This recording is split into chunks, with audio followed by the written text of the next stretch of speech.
Nous sommes participants de sa nature divine. Notre participation à Christ se trouve dans 2 Pierre 1,4,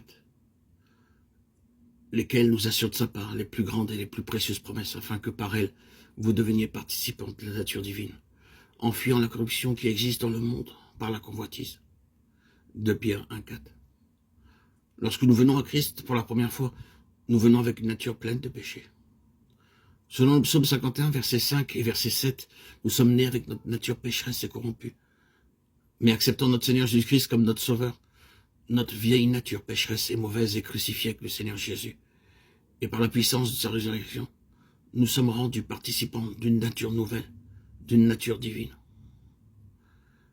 Selon Romains 6, 5, nous sommes devenus une même plante avec Christ dans sa mort.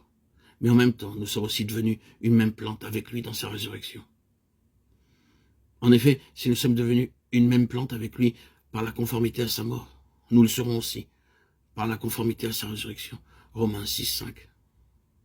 Cette expression « devenir une même plante » renferme la même pensée que celle d'une greffe.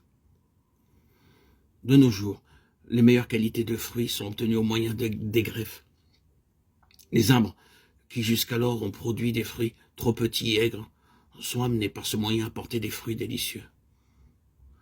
Aux Indes, par le moyen de la greffe, on produit désormais toutes sortes de fruits, des pommes, des pêches, des poires, des oranges,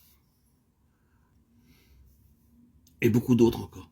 J'ai vu moi-même aux Indes des arbres qui produisaient des petits fruits aigres de mauvaise qualité et qui, après avoir subi une greffe, produisent des fruits beaux et succulents. On effectue tout d'abord une entaille dans laquelle on introduit une branche d'un autre arbre.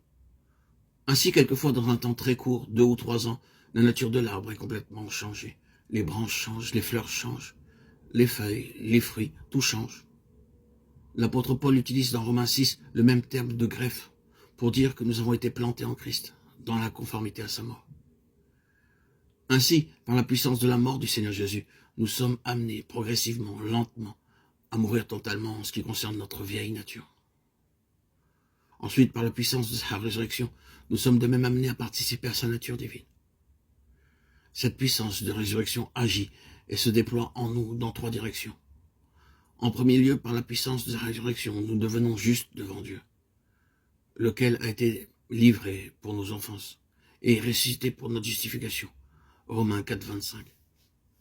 Deuxièmement, par la puissance de sa résurrection, nous atteignons le grand but que Dieu a en vue pour nous, à savoir d'être rendus conformes à son image.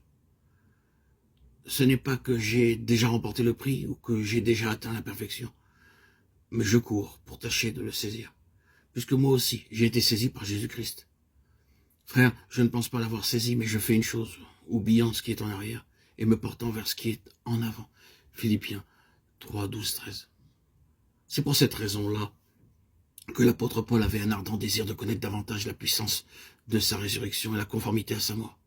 En fait, ce qu'il voulait dire, c'est que jamais il ne se sentirait satisfait aussi longtemps qu'il n'aurait pas atteint ce but que le Seigneur avait prévu et fixé pour lui. C'est pourquoi il s'est lancé courir en avant pour atteindre le but de la vocation céleste en Jésus-Christ. C'est en vue de ce but qu'il désirait connaître et expérimenter une mesure toujours plus profonde de la puissance de sa résurrection. Et en ce but en vue, l'apôtre était prêt à endurer n'importe quelle épreuve pour parvenir à cette destination.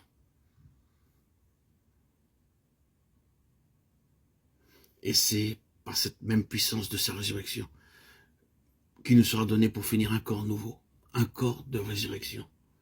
Et si l'esprit de celui qui a ressuscité Jésus d'entre les morts habite en vous, celui qui a ressuscité Christ d'entre les morts rendra aussi la vie à vos corps mortels par son esprit qui habite en vous. Romains 8, 11.